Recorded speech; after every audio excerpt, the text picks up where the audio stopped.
Hello students. तो चलिए आज करते हैं नया सेशन स्टार्ट अपना। 60 क्वेश्चन तक हमने पिछले सेशन में कर लिए थे।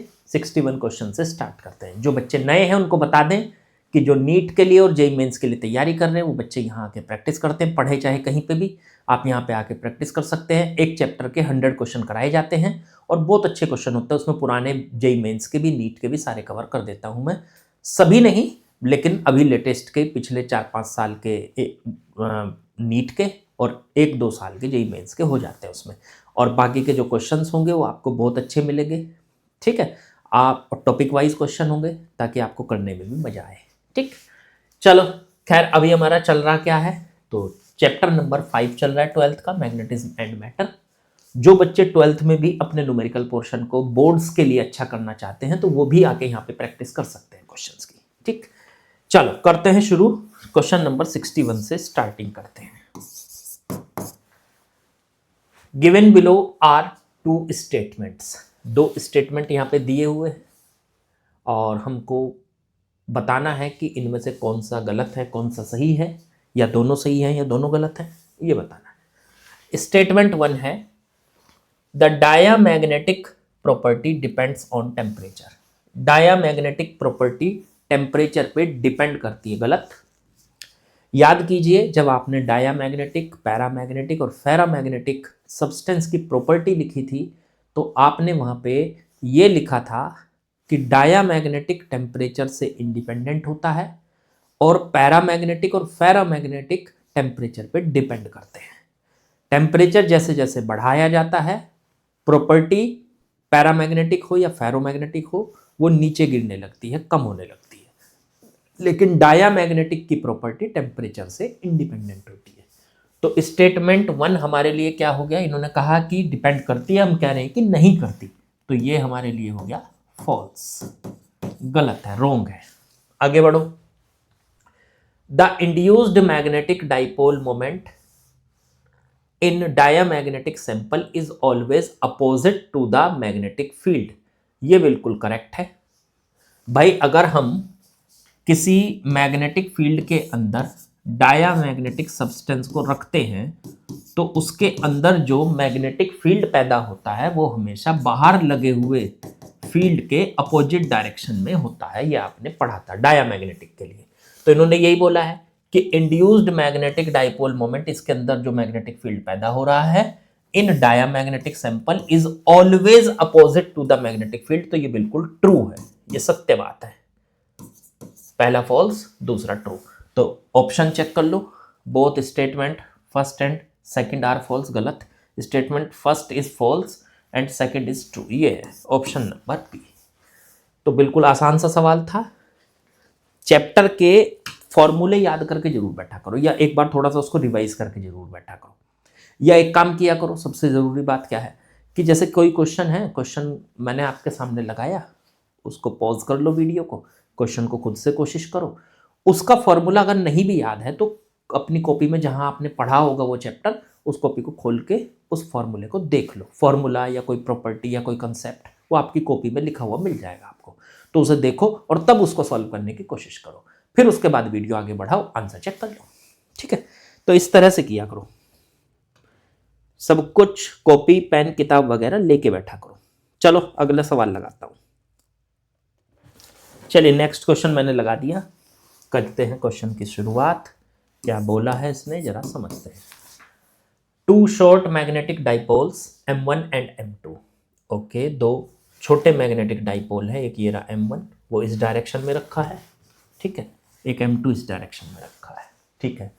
इसने कहा द डिस्टेंस बिटवीन, और कहाँ रखे हैं ये, O और P पॉइंट पे रखे हैं। M1 M2 each having magnetic moment, दोनों का मैग्नेटिक मोमेंट, इसका भी magnetic moment 1 ampere metre square है और इसका भी मैग्नेटिक मोमेंट M1 कह लो, इसका M2 कह लो, ये भी 1 एम्पियर मीटर स्क्वायर है। Okay, placed at O and P, O और P पे इनको रख रखा है। ये O पॉइंट है और ये P पॉइंट है बच्चों, ठीक है। O और P पॉइंट पे रखे हुए हैं।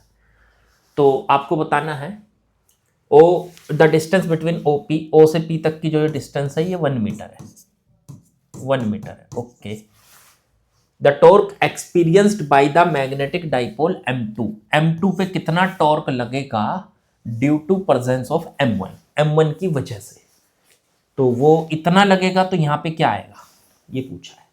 पहले तो सोचो कि M2 पे M1 की वजह से टॉर्क क्यों लगेगा। तो आप ऐसे समझो, मान लीजिए मेरे पास ये M1 है, ये एक डाइपोल है, ठीक है, इसका डाइपोल मोमेंट भी M1 है, ठीक है। सेंटर से R डिस्टेंस पे अगर डाइपोल रखा है तो उससे R डिस्टेंस पे परपेंडिकुलर बाइसेक्टर पे यहां पे कितना फील्ड होगा और किस डायरेक्शन में होगा। तो ये फील्ड होगा यहाँ पे R डिस्टेंस पे, यहाँ पे फील्ड होगा B, और डायरेक्शन क्या होगी, परपेंडिकुलर बाइसेक्टर पे जो डायरेक्शन होती है वो M की डायरेक्शन, मैग्नेटिक मोमेंट की डायरेक्शन के अपोजिट होता है फील्ड। तो मतलब नीचे की तरफ यहाँ पे फील्ड लग रहा है, ठीक है, ये B हो गया। और कितना लगता है, तो μ0/4 M, इसका मैग्नेटिक मोमेंट वो है M1, और अपॉन में R3, बोलो यही होता है क्या नहीं, M1 अपॉन में R3, R3 होता है, R3 ही होता है शायद, या R² होता है। एक मिनट में जरा, फॉर्मूला तो मैग्नेटिक फील्ड का है ना ये, तो हाँ R3 ही होता है। कभी कभी छोटे छोटे फॉर्मूले भूल जाते हैं कन्फ्यूज़न हो जाता है, क्योंकि आप याद करो डाइपोल, और अगर इलेक्ट्रिक डाइपोल होता तो उससे इलेक्ट्रिक फील्ड की वैल्यू यही होती थी 1/4πε0 P/R3। तो बस यहाँ पे P की जगह M है और अपॉन में R3, ठीक है। तो यहाँ से डाइपोल से R डिस्टेंस पे इतना मैग्नेटिक फील्ड होगा, ठीक है। जहाँ ये मैग्नेटिक फील्ड है ये निकाल लो पहले इसकी वैल्यू, तो ये आ जाएगी μ0/4 की जगह 10⁻⁻⁷। M1 की जगह क्या आ जाएगा, M1 कितना दे रखा है 1, M1 1 दे रखा था ना 1, और अपॉन में R³ भी कितना दे रखा है 1 मीटर, इससे 1 मीटर दूर 1 मीटर, तो वो भी 1 रख दो, तो ये आ गया 10⁻⁻7 टेस्ला। लो जी, ये आ गया आपके पास 10⁻⁻7 टेस्ला। इससे R डिस्टेंस 1 मीटर डिस्टेंस पे इतना मैग्नेटिक फील्ड है। अब यहां पे आप अगर कोई दूसरा डाइपोल लाके रखोगे, जैसे आपने रख दिया यहाँ पे M2 लाके रख दिया आपने, ठीक है, तो क्या इस डाइपोल पे टॉर्क लगेगा? हाँ, जब किसी डाइपोल को मैग्नेटिक फील्ड में, क्योंकि इस पॉइंट पर है मैग्नेटिक फील्ड, इस पॉइंट पर नहीं, इसके आसपास मैग्नेटिक फील्ड है। अब ये छोटा डाइपोल है तो इसके आसपास जो भी फील्ड है वो यही माना जाएगा B, 10⁻⁻7 टेस्ला। तो इस डाइपोल को अगर मैग्नेटिक फील्ड के अंदर रखेंगे तो इस पे लगेगा फोर्स, तो ये टॉर्क, तो ये समझो इस डाइपोल पे टॉर्क लगेगा, किसकी वजह से, इस मैग्नेटिक फील्ड की वजह से। जो मैग्नेटिक फील्ड इस पॉइंट पे है, इसी पॉइंट पे आप लाके आपने इस डाइपोल को रख दिया, डाइपोल का साइज भी छोटा है, तो जो मैग्नेटिक फील्ड यहां है उसकी वजह से इस डाइपोल पे लगेगा टॉर्क, कितना, तो tau equals to MB sin theta. M कितना है इसका, ये जो डाइपोल M2 रखा आपने ये भी 1 है, 1, B की वैल्यू 10⁻⁻7, और साइन थीटा, थीटा किस किस के बीच का एंगल होता है यहाँ पे, M के और B के। तो M तो ऐसे रखा हुआ है M2, देखो ये तो M2 तो ऐसे है और B नीचे की तरफ है, तो इनके बीच में एंगल कितना हो गया 90, B नीचे की तरफ, M यहाँ, ये M ये B, तो इनके बीच में एंगल हो गया 90 डिग्री। तो साइन 90 डिग्री, साइन 90 की वैल्यू 1 हो गई, तो टॉर्क आ गया 1 × 10⁻⁻7 न्यूटन मीटर। लो जी, 1 × 10⁻⁻7, तो यहाँ पे 10⁻⁻7 तो पहले से ही है, 1 आ जाएगा बस यहाँ मल्टीप्लाई में, आंसर आ गया। बहुत आसान सा क्वेश्चन था और जेईई मेंस 2021 में बच्चों आया था, ठीक है। चलो कर लिया होगा आई थिंक आप लोगों ने। चलिए नेक्स्ट क्वेश्चन पे आते हैं। In uniform magnetic field the magnetic needle has magnetic moment, magnetic moment दे रखा है। एक मैग्नेटिक निडल का मतलब हो गया एक मैग्नेट, तो एक मैग्नेट है, ओके, और उसका मैग्नेटिक मोमेंट कैपिटल M की वैल्यू दे रखी है 9.85 10⁻⁻2 ampere metre square, okay. And उसका मोमेंट ऑफ इनर्शिया आई दे रखा है 5 into 10⁻⁻6 kg metre square. Okay, फिर दिया है if it performs 10 complete oscillations in 5 second. 10 oscillations, 10 oscillations कितने टाइम में? 5 सेकेंड में। तो एक ऑसिलेशन का टाइम हो जाएगा 5/10, मतलब 0.5 सेकेंड। ये हो गया एक ऑसिलेशन। एक ऑसिलेशन के टाइम को कहते हैं हम टाइम पीरियड, कैपिटल टी। तो कैपिटल टी की वैल्यू आ गई 0.5 सेकेंड। ठीक है, अब टाइम पीरियड क्या होता है? जैसे ये मैग्नेट रख रखी है हमने, मान लीजिए मैग्नेटिक निडल कह लो मैग्नेट, और बाहर से फील्ड लगा रखा है। अगर इस मैग्नेट को ऐसे फील्ड लगा हुआ है, मैग्नेट ऐसे रखी हुई है, अगर इस मैग्नेट को मैं जरा सा ऐसे हिला के छोड़ दूं तो ये ऐसे ऐसे ऐसे ऐसे ऐसे चिम करेगी, ओसिलेट करेगी। उस ओसिलेशन का टाइम पीरियड मतलब एक राउंड लगाने का टाइम, जैसे ओसिलेट करती है तो एक राउंड यहाँ से यहाँ, फिर यहाँ से यहाँ वापस, एक राउंड हो गया। तो एक राउंड लगाने का जो टाइम होता है उसे टाइम पीरियड कहते हैं। ये दे रखा है। अब इसका तो फॉर्मूला भी पता है आपको, क्या होता है? T इक्वल्स टू 2π/I/mb, ये होता है टाइम पीरियड का फॉर्मूला। चलो ठीक है, तो ये लगा के हमें क्या कैलकुलेशन करनी है सोचो। T पता है, ओके, M पता है, ओके, I पता है। हमें बताना है यहाँ पे then the magnitude of the magnetic field, मतलब B बताना है। इस फॉर्मूले में B बताना है। तो क्या करो, इस फॉर्मूले में पहले स्क्वायर कर दो, इधर हो जाएगा 4π का स्क्वायर, 2 का स्क्वायर 4, पाई का पाई स्क्वायर, ये अंडर रूट खत्म होके I/mb आ जाएगा यहाँ। अब b को तो यहाँ ले आएंगे, टी स्क्वायर को यहाँ ले जाएंगे, तो b इक्वल्स टू आ जाएगा 4π² I/में mt², ये आ जाएगा।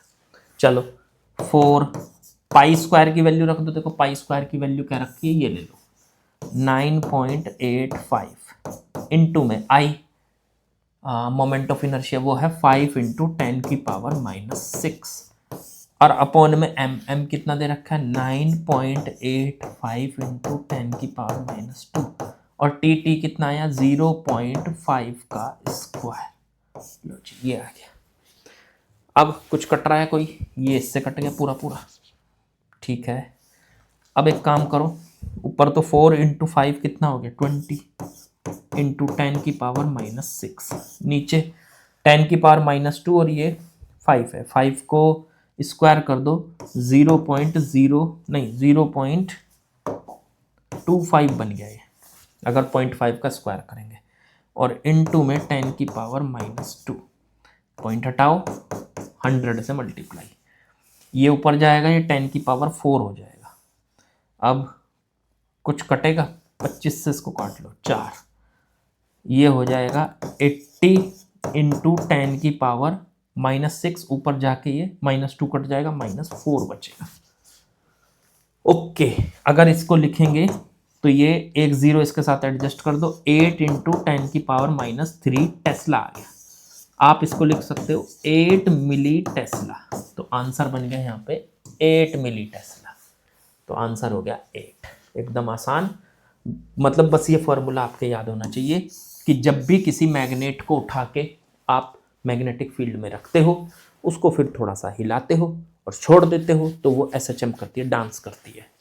तो उसका जो टाइम पीरियड होता है, ये फॉर्मूला होता है उसका। ठीक है, चलो जी लिख लो इसको।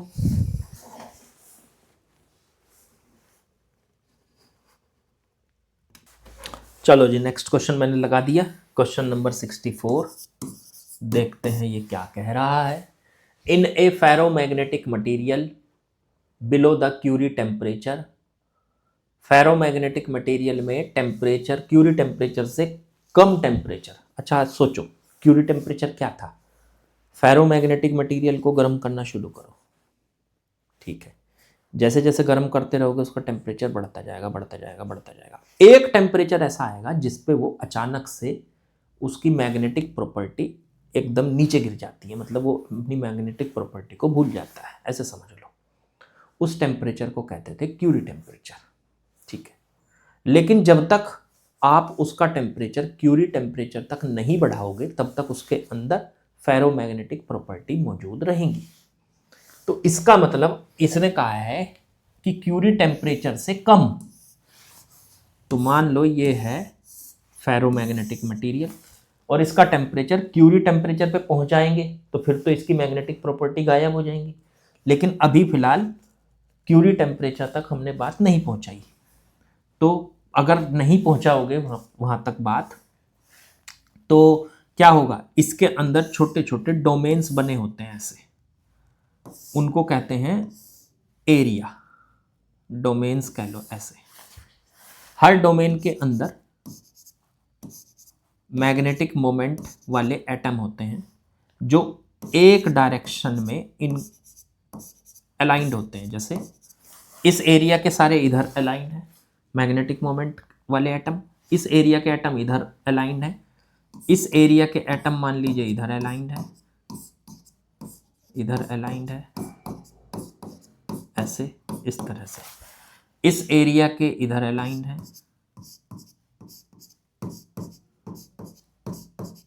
इधर अलाइंड है, इस एरिया के इधर अलाइंड है,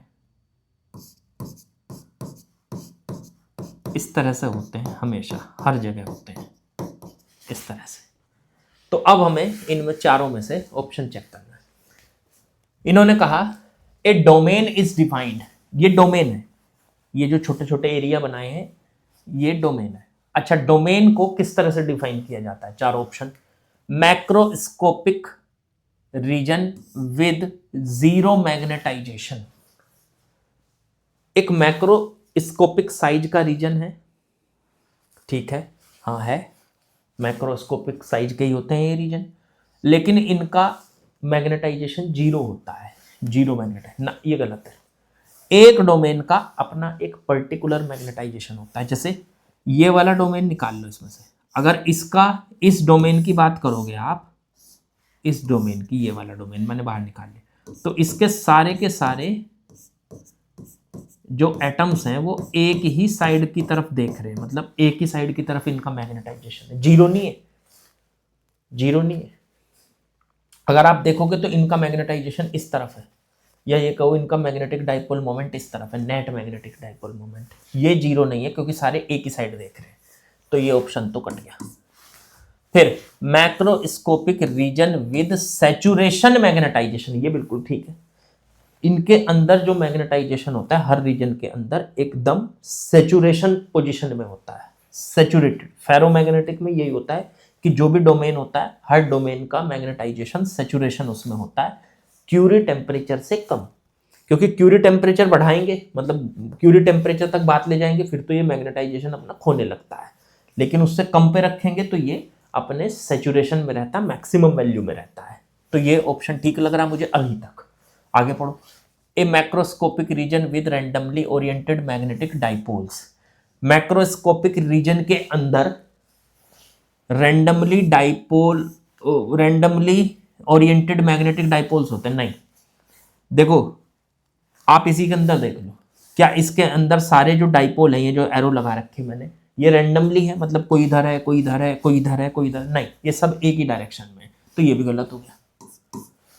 फिर है a macroscopic region with conjugative magnetic dipoles oriented in opposite direction, नहीं ये भी गलत है। क्यों? ये तो नहीं है ना इसमें कि एक डाइपोल इधर है तो एक इधर है, अगला इधर है तो उससे अगला इधर है, मतलब अपोजिट हैं दोनों, आपस में पेयर बने हुए हैं, नहीं ये भी नहीं है, तो ये भी नहीं है, डी। तो हमारा बेस्ट ऑप्शन बी बैठ रहा इसके हिसाब से, तो इसलिए इसका आंसर बी हो गया। ठीक है, ये फेरोमैग्नेटिक की प्रॉपर्टी होती है, ये सब आपको पता भी होगी, क्लासरूम में आपने पढ़ी होगी। चलो जी आगे बढ़ते हैं। चलिए नेक्स्ट क्वेश्चन मैंने लगा दिया, पढ़ते हैं जरा क्या दिया इसने। ए soft ferromagnetic material is placed in an external magnetic field, एक फेरोमैग्नेटिक मटेरियल है ये रहा, और इसको एक्सटर्नल मैग्नेटिक फील्ड के अंदर हमने रख दिया। ठीक है, इसके अंदर आपको पता है डोमेन्स होते हैं इस तरीके से, डोमेन्स होते हैं इस तरीके से। अब डोमेन्स में एक ही डायरेक्शन में मैग्नेटिक डाइपोल्स होते हैं एटम्स, मान लीजिए इसमें इधर है, इसमें इधर है, इसमें इधर, इसमें इधर, इसके सारे इधर हैं ऐसे, तो होता क्या है, इसके सारे मान लीजिए इधर हैं, इधर है, इसके सारे इधर हैं,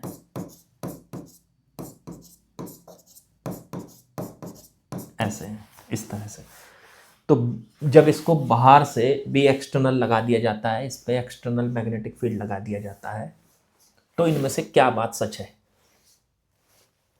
ferromagnetic material placed in external magnetic field रख दिया, ठीक है। द मैग्नेटिक डोमेन्स, इसके अंदर के जो डोमेन्स हैं, पहला ऑप्शन डिक्रीज इन साइज, उनका साइज छोटा होने लगता है।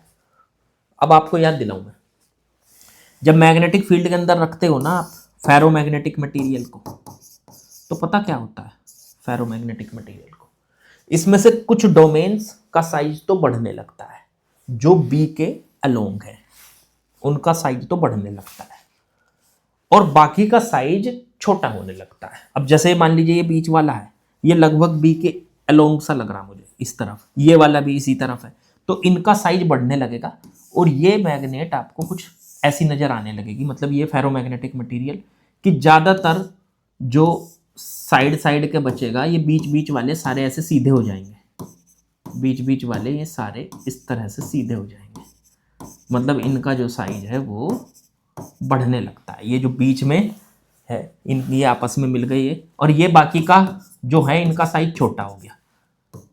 तो इसमें आप ये नहीं कह सकते कि इसमें जो डोमेन्स है उनका साइज बढ़ रहा है।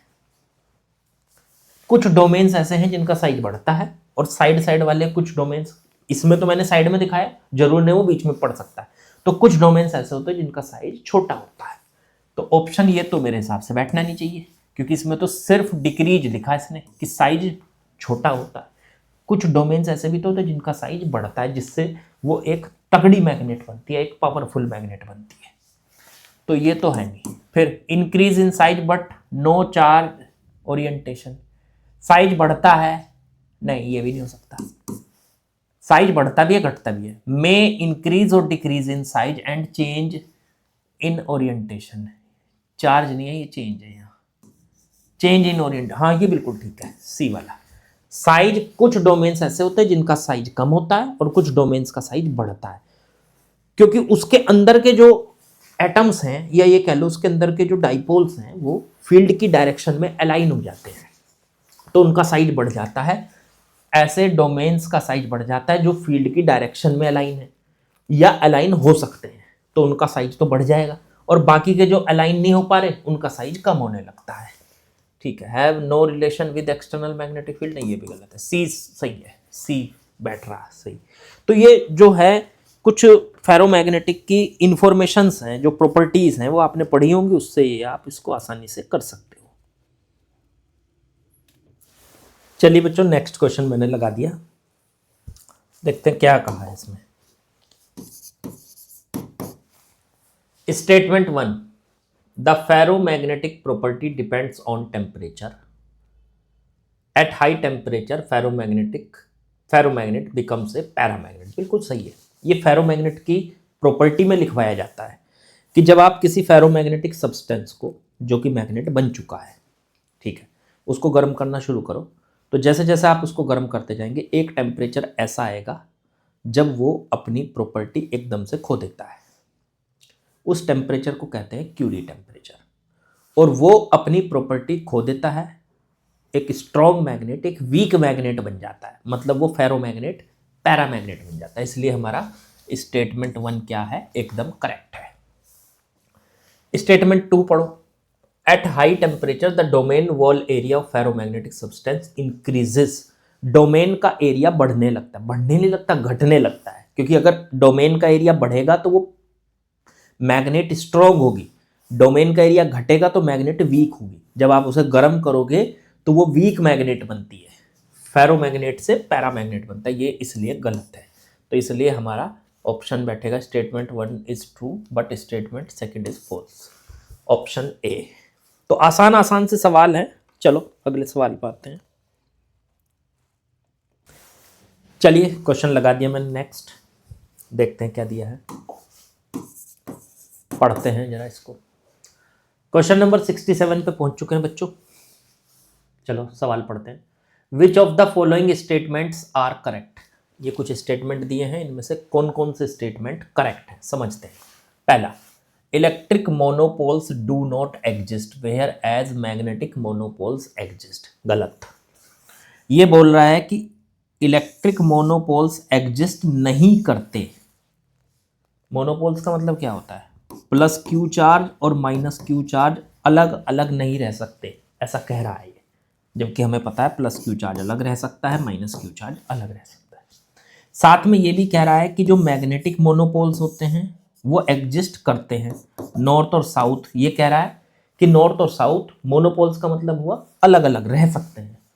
आप इसे तोड़ के देखो, नॉर्थ अलग हो जाएगा, साउथ अलग हो जाएगा? नहीं, एक नया नॉर्थ और साउथ बन जाएगा, दो मैग्नेट बन जाएगी, यहाँ नॉर्थ तो यहाँ साउथ, ऐसे यहाँ नॉर्थ तो यहाँ साउथ। तो साउथ और नॉर्थ कभी अलग नहीं हो सकते, जबकि इलेक्ट्रिक मोनोपोल्स मतलब प्लस क्यू माइनस क्यू अलग अलग रह सकते हैं। जबकि पहले स्टेटमेंट में इसने उल्टा बोला कि इलेक्ट्रिक मोनोपोल्स नहीं हो सकता, एग्जिस्ट नहीं करते, मैग्नेटिक मोनोपोल्स एग्जिस्ट करते हैं। मैं कह रहा हूं नहीं, उल्टा है। इलेक्ट्रिक मोनोपोल्स एग्जिस्ट करते हैं और मैग्नेटिक मोनोपोल्स एग्जिस्ट नहीं करते। इसलिए ये स्टेटमेंट हमारे लिए क्या है, रॉन्ग है, रॉन्ग है। चलो आगे बढ़ो। Magnetic field lines due to solenoid at its ends and outside can not be completely straight and confined. अच्छा, ये कह रहा है कि मैग्नेटिक फील्ड लाइंस, सोलेनोइड की जो मैग्नेटिक फील्ड लाइंस होती हैं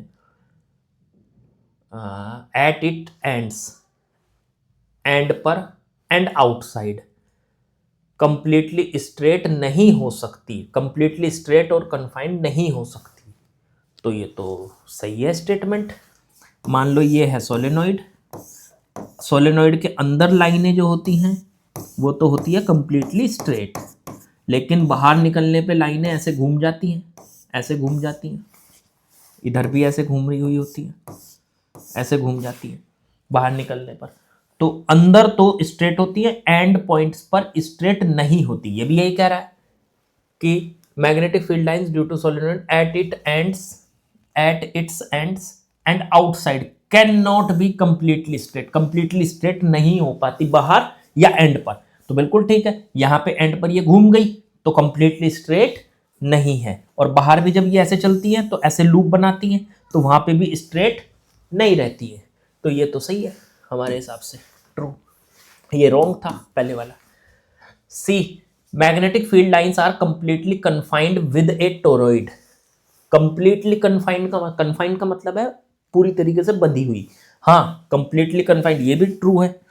टोरॉइड क्या होता है, ऐसे होता है, ऐसे जैसे सोलेनोइड होता है ना, ऐसे एक पाइप को ऐसे मोड़ के दोनों एंड मिला दो उसके, तो ऐसा बन जाएगा, और इसके ऊपर वायर लपेट दो, ये होता है टोरॉइड। जब इस वायर में करंट चलेगा, मान लो ये वायर इधर निकाल दी इधर निकाल दी, इसमें करंट चलेगा तो इसमें लाइनें ऐसे घूमेंगी, इसमें लाइनें ऐसे घूमती हुई फील होंगी आपको।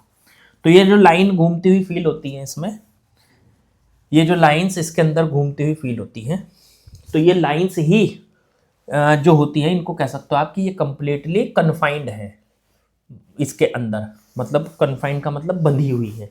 हाँ, तो चारों तरफ से ये सीमाबद्ध है, इसको हिंदी में बोलते हैं सीमाबद्ध, मतलब चारों तरफ से बाउंड्री में बंधी हुई है। तो बाउंड्री में बंधी हुई है, हाँ ये सच है, तो सी भी सच है हमारा। Magnetic field lines completely confined with a toroid. फिर D, magnetic field lines inside a bar magnet are not parallel. Magnetic field lines हैं जो इसके अंदर की, बार मैग्नेट के अंदर की पैरेलल नहीं होती। बार मैग्नेट ये है, इसके अंदर जब लाइनें चलती हैं साउथ से नॉर्थ की तरफ चलती हैं और आपस में पैरेलल चलती है, तो ये इसे कह रहा है कि पैरेलल नहीं चलती, तो ये गलत हो गया, ये नहीं है। फिर आ गया काई की वैल्यू -1 होती है at the condition for perfect diamagnetic material. बिल्कुल बिल्कुल बिल्कुल ये होती है, शायद आपने पता नहीं पढ़ा हो या नहीं पढ़ा हो, इसको माइजर इफेक्ट बोलते थे। वो बताता है कि कोई भी परफेक्ट डायामैग्नेटिक मटेरियल अगर होगा तो उसमें काई की वैल्यू -1 होती है। तो ये भी हमारा स्टेटमेंट सही है। तो बी, सी और डी, इसमें तो 3 वाला कोई है ही नहीं। सी और ई दे रखा है इसने, मतलब एक तो ये और एक ये ऑप्शन, मतलब आंसर में ये दे रखा, मतलब बी को गलत कह रखा है इसने। Magnetic field lines do due to solenoid at its ends and outside can not be completely straight. Completely straight नहीं हो सकती। तो यार ये तो सच है, कुछ गड़बड़ है मेरे हिसाब से। तो ये ठीक होना चाहिए यार। बाकी आप लोग कमेंट करके बताना मुझे कि कहीं मैं ना सोच रहा हूँ, आप सोच के बता दो, कमेंट करना। मेरे हिसाब से तो ये सही है, बी भी सही है इसका। चैलेंज करने वाला क्वेश्चन हो सकता है ये तो। चलो बताना इसके बारे में मुझे, अगर आपको कुछ और लगता हो तो। अगले सवाल पे चलते हैं। मेरे हिसाब से तो तीनों सही है, ये बी, सी और ई। चलो भाई नेक्स्ट क्वेश्चन लगा दिया मैंने, देखते हैं क्या दिया है इसने। A small circular loop of conducting wire has radius A and carries current I. It is placed in a uniform magnetic field B perpendicular to its plane, such that when rotated slightly about its diameter and released, it start performing SHM. हाँ बिल्कुल, देखो मान लो इधर magnetic field लगा हुआ है, इसके अंदर हम इस तरीके से एक लूप रख देते हैं जिसमें करंट चल रहा है आई। ओके, तो इधर हो गया इसका, इसको बना लो चलो वाइट में। इधर तो हो गया ऐसे मैग्नेटिक फील्ड, ऐसे रखा हुआ है लूप, उसमें करंट चल रहा है। अब मान लीजिए इसी तरफ है इसका मैग्नेटिक मोमेंट एम।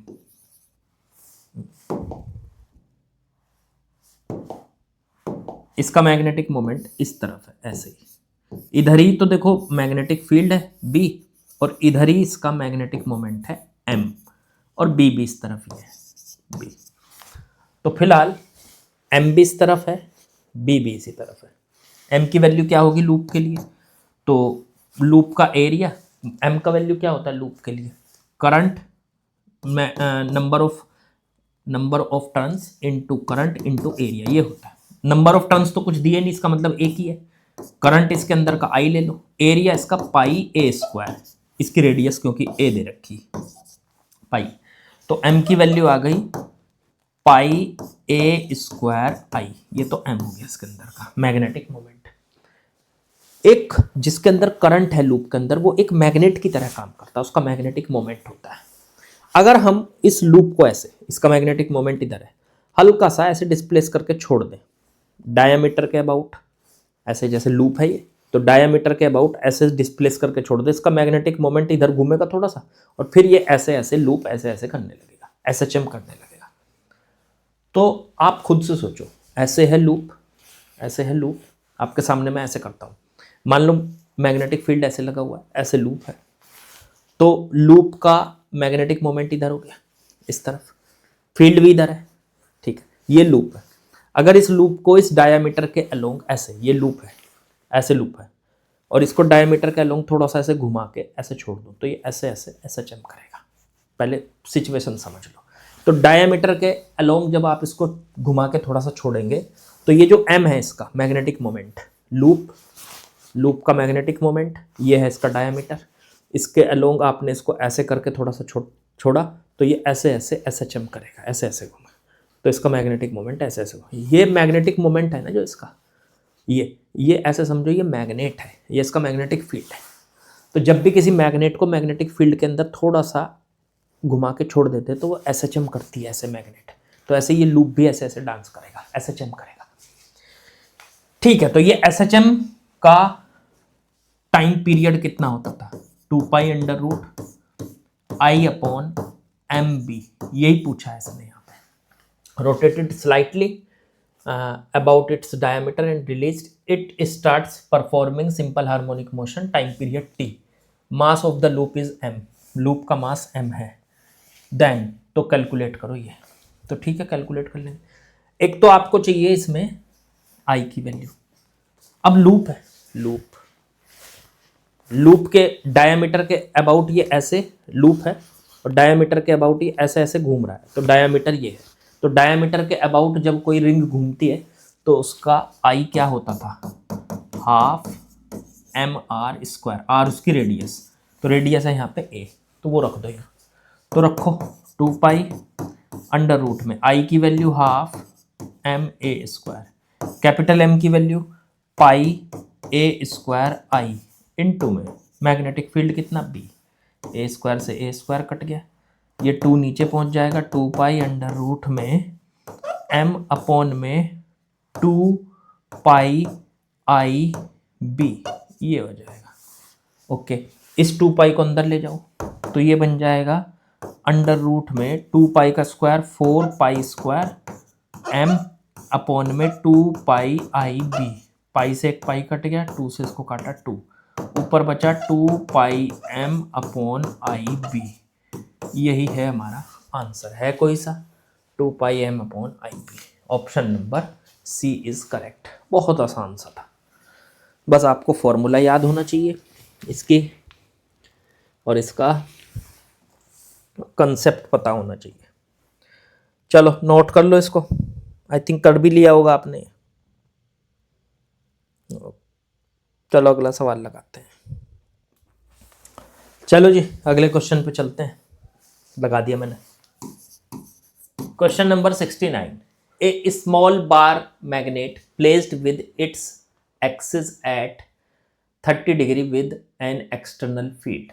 ओके, मान लो ऐसे है, एक एक्सटर्नल मैग्नेटिक फील्ड लगा हुआ है बी, कितना दे रखा है 0.06 टेस्ला का, और एक बार मैग्नेट को ऐसे रख दिया 30 डिग्री पे, तो मान लीजिए ये 30 डिग्री पे साउथ नॉर्थ और 30 डिग्री पे इसको रख रखा है।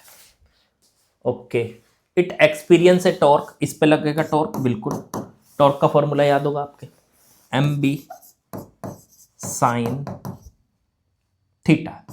ओके, अब ये टॉर्क कितना दे रखा है 0.018। Okay, um um um um um, अब इसने कहा minimum work required to rotate from its stable to unstable position, work बताना है।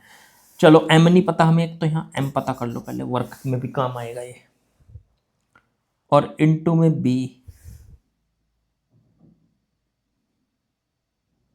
तो दे रखा है 0.06 और साइन थीटा 30 डिग्री, तो साइन 30 डिग्री। चलो ये पॉइंट हटाओ 1000, ये पॉइंट हटाओ 100, 2 0 कट गई, इसकी इधर मल्टीप्लाई कर लो, तो ये बन गया 18 इक्वल्स टू एम इंटू में 6 इंटू 10 60 हो गया ये, और इंटू में 1/2, 2 से इसको काट लो 30, एम की वैल्यू आ गई 18/30। चलो 3 से काट लो,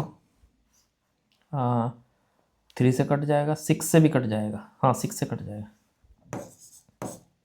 एम की वैल्यू 3/5 आ गई। ओके, अब ये पूछ रहा है कि अगर उसको स्टेबल से अनस्टेबल इक्विलिब्रियम तक घुमाया जाए, किसी मैग्नेट को स्टेबल से अनस्टेबल तक घुमाया जाए तो कितना वर्क करना पड़ेगा। स्टेबल कब होता है मैग्नेट, जब 0 डिग्री पे होता है, और अनस्टेबल कब होता है, जब वो 180 डिग्री पर होता है। तो स्टेबल से अनस्टेबल तक घुमाने में हमें वर्क कितना करना पड़ेगा, M B cos theta 1 minus cos theta 2।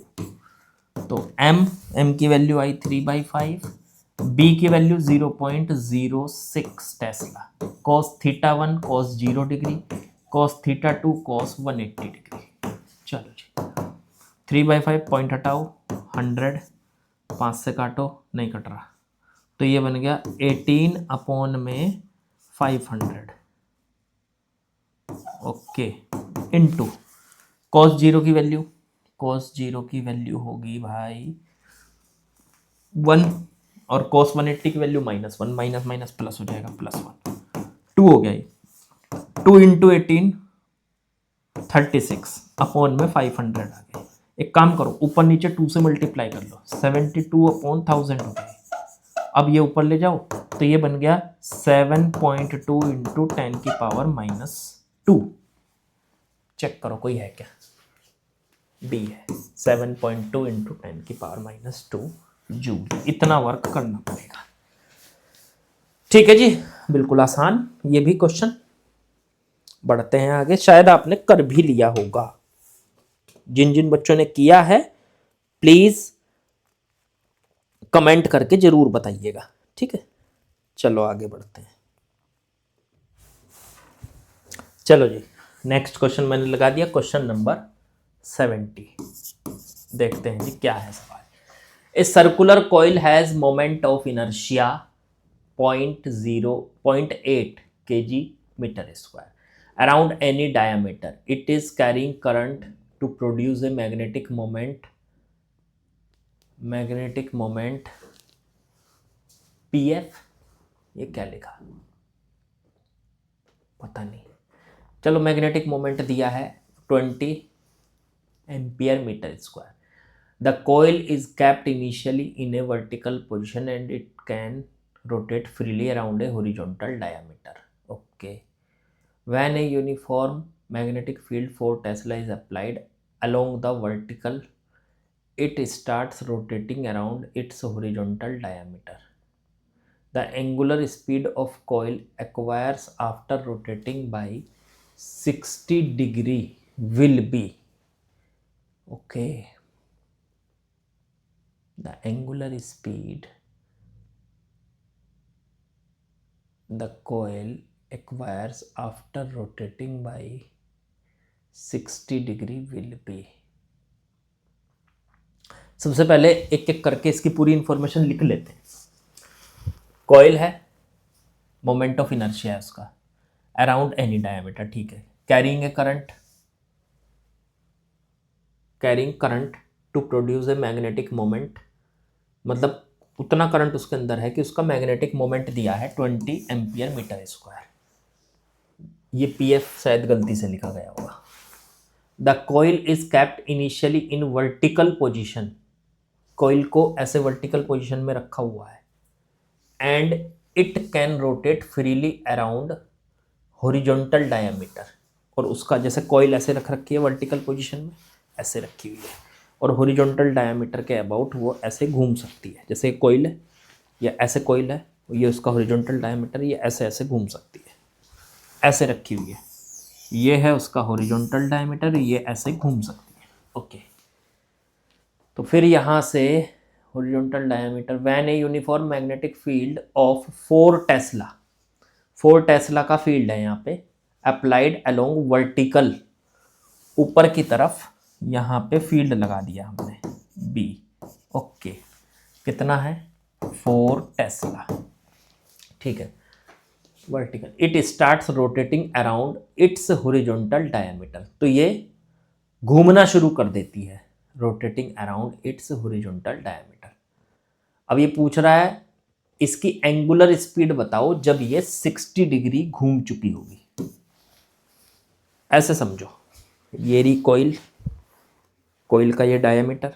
अच्छा, ऐसे कोइल है अगर, तो मान लो उसका मैग्नेटिक मोमेंट होता है कोइल के प्लेन के परपेंडिकुलर ऐसे, तो ये m की वैल्यू हो गई, m आ रहा है इसमें से बाहर की तरफ, ये तो हो गया m। b है ऊपर की तरफ b, तो m के और b के बीच में एंगल कितना नजर आ रहा है हमको? फिलहाल 90 डिग्री नजर आ रहा है। ये m, ये b, ठीक है। जब ये घूम के कोइल ऐसे है, कोइल घूम के ऐसे जाएगी, तो m ऐसे घूम के ऐसे से ऐसे चला जाएगा। अब ये 60 डिग्री घूम गई, अगर यहाँ से यहाँ तक 60 डिग्री घूम गई, तो b के साथ इसका जो एंगल बना, b था ऊपर, अगर ये ऐसे करके ऐसे घूम गई 60 डिग्री, तो b के साथ इसका नया एंगल जो होगा वो होगा 30। खुद सोचो, ये b, ये तो m, ये b, अभी m और b के बीच में एंगल, ये b ऊपर की तरफ, m और b के बीच में एंगल ये है। जब ये कॉइल ऐसे घूमेगी, तो ये इसका मैग्नेटिक मोमेंट भी तो ऐसे घूमेगा, वो वेक्टर। तो अब अगर ये यहाँ से यहाँ तक 60 डिग्री घूम गई, तो b के साथ इसका एंगल ये होगा। ये यहाँ से यहाँ तक 60 डिग्री घूमी, तो ये वाला एंगल कितना होगा इन दोनों के बीच में, ऐसे 30 डिग्री, ठीक है। तो आप ये कह सकते हो कि पहले एम और बी के बीच में कितना एंगल है, θ1, वो तो है पहले 90 डिग्री, पहले एम और बी के बीच में, अभी फिलहाल एम और ये बी, ठीक है। और जब इसको 60 डिग्री घुमा दिया तो अब एम और बी के बीच में नया एंगल बन रहा है यहाँ पे 30 डिग्री। ये 30 डिग्री समझना जरूरी है। मैं फिर से समझा देता हूँ, जैसे कुछ रखा नहीं है, कॉइल कॉइल कॉइल के लिए ऐसे समझ लो, चलो ये थर्माकोल का एक शीट है, ये कॉइल है ऐसे, ठीक है, ये एम है, बी ऐसे लगा हुआ है, ये एम है, ये बी है, इनके बीच में एंगल अभी 90 डिग्री है। जब ये कॉइल ऐसे घूमेगी, ऐसे 60 डिग्री घूमेगी यहाँ से 60, तो इसके बी के साथ इसका जो एंगल होगा ये 30 डिग्री होगा, इन दोनों के बीच का एंगल ये 30, ठीक है, थोड़ा सा समझ में आया होगा। तो ये 30 डिग्री हो गया, θ1 90, θ2 30। अब ठीक है, अब ये घूमी क्यों, ये 90 डिग्री पे थी तो इस पे लगा होगा टॉर्क, टॉर्क लगा होगा कि नहीं, हाँ ठीक है, ये उस टॉर्क की वजह से घूमना शुरू हुई होगी और घूम के ये कहाँ तक जाएगी, जैसे बी ऊपर की तरफ लगा हुआ है, ऐसे कॉइल है, बी ऊपर की तरफ लगा हुआ है, तो ये घूम के ऐसे सीधी हो जाएगी, ये है इसकी इक्विलिब्रियम पोजीशन। लेकिन सीधी होने से पहले ही 60 डिग्री तक ही हम पूछ रहे हैं कि ये घूमेगी तो कितना इसकी स्पीड हो जाएगी।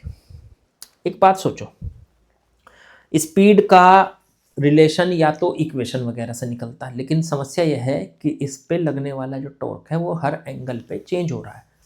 जैसे जैसे ये 90 से 30 की तरफ बढ़ रहा है एंगल, 90 से 30, वो क्योंकि 60 घूमा तो वो 30 बनेगा उसका एंगल उसके साथ, तो 90 से जब ये 30 की तरफ बढ़ रहा है ऐसे, तो 90 से 30 की तरफ बढ़ते हुए हर पॉइंट पे इसका एंगल चेंज हो रहा है। और जब एंगल चेंज हो रहा है तो एंगल चेंज होने की वजह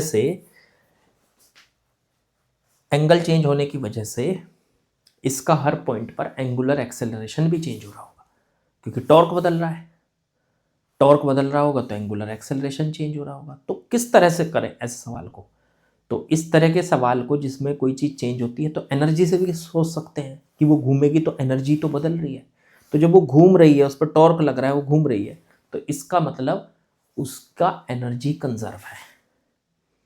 एनर्जी, कोई सी एनर्जी उसकी, जैसे वो यहाँ से घूम के पहुंची तो उसकी पोटेंशियल एनर्जी, पहले जब वो यहाँ थी कॉइल, वहाँ पे पोटेंशियल एनर्जी निकाल लो, जब वो यहाँ पहुंची तब उसकी पोटेंशियल एनर्जी निकाल लो और किसके इक्वल रख दो।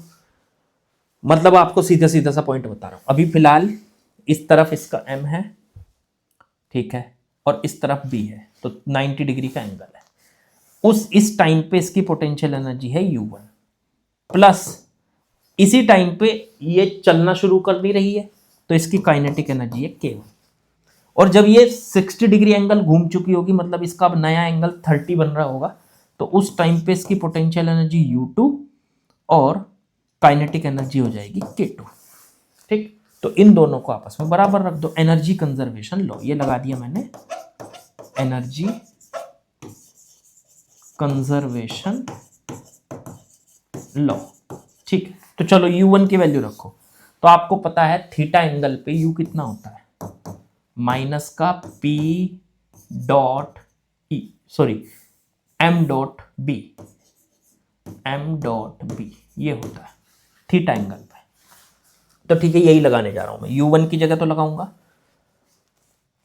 माइनस में m और b इसका मैग्नेटिक फील्ड वो दे ही रखा है, तो माइनस का mb कॉस, पहले एंगल कितना है 90 डिग्री, प्लस अब k1 कितना होगा 0, क्योंकि शुरुआत में जब कॉइल घूमना शुरू करेगी तो उस टाइम पे उसमें कोई स्पीड नहीं होगी।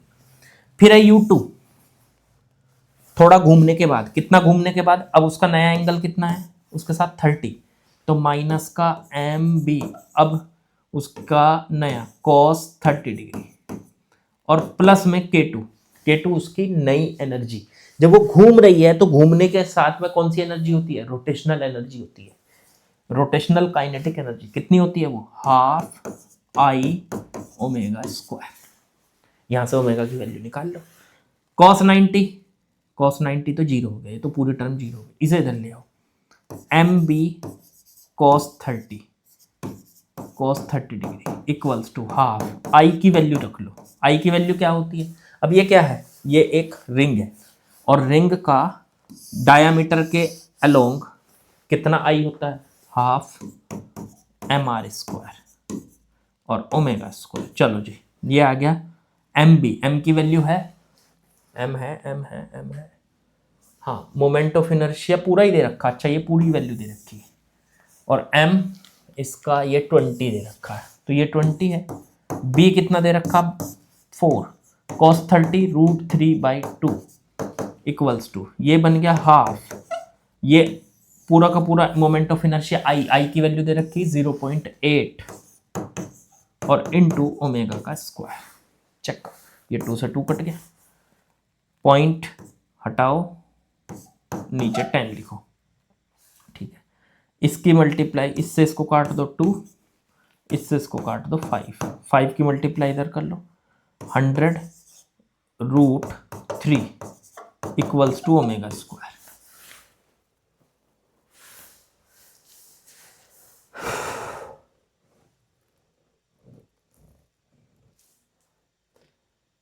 यार आंसर इन्होंने 10 दे रखा है, ये हमारा आ रहा है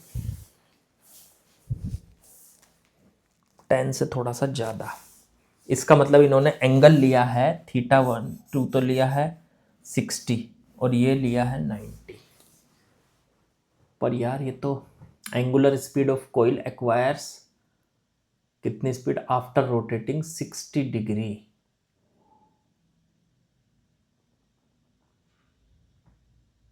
When uniform magnetic field, the coil is kept initially in vertical position and it can rotate freely around a horizontal diameter.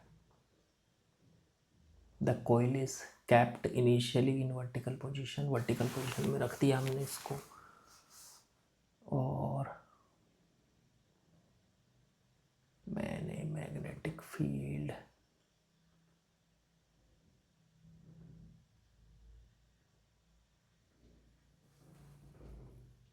the angular speed the coil acquires after rotating by 60 degree.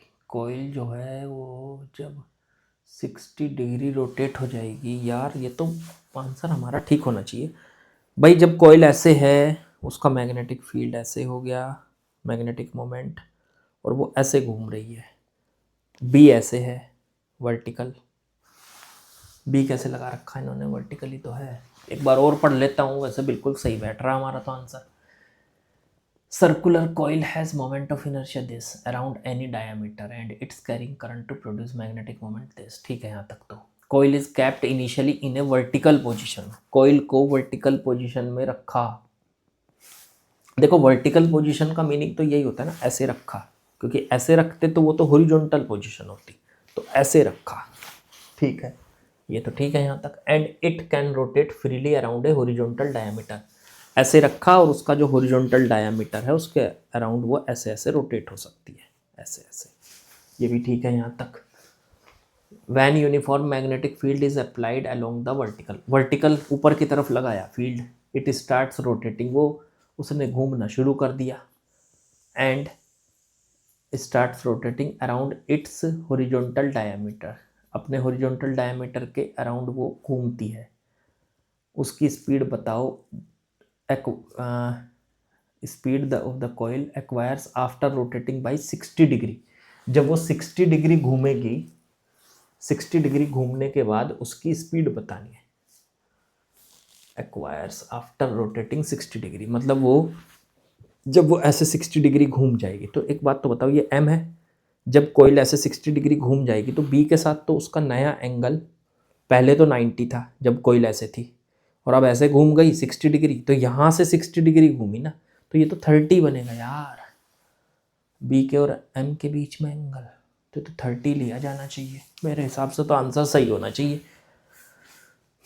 बाकी आप लोग message करके बताओ मुझे कि मैं गलत सोच रहा हूँ या इन्होंने आंसर गलत कर रखा है। देख लेना एक बार इसको। ये ओमेगा की वैल्यू आनी चाहिए अंडर रूट में, अंडर रूट 3 की वैल्यू 1.7 के करीब, और ये 1.73 की मल्टीप्लाई 100 से करेंगे 173 का अंडर रूट आना चाहिए मेरे हिसाब से, तो ये आनी चाहिए। चेक कर लेना भाई इसको, ठीक है। और कमेंट करके बताना ज़रूर कि मैंने सही किया या ये कुछ और कहना चाह रहे हैं। मतलब जो कह रहे हैं उसके हिसाब से तो मैंने यही सोचा।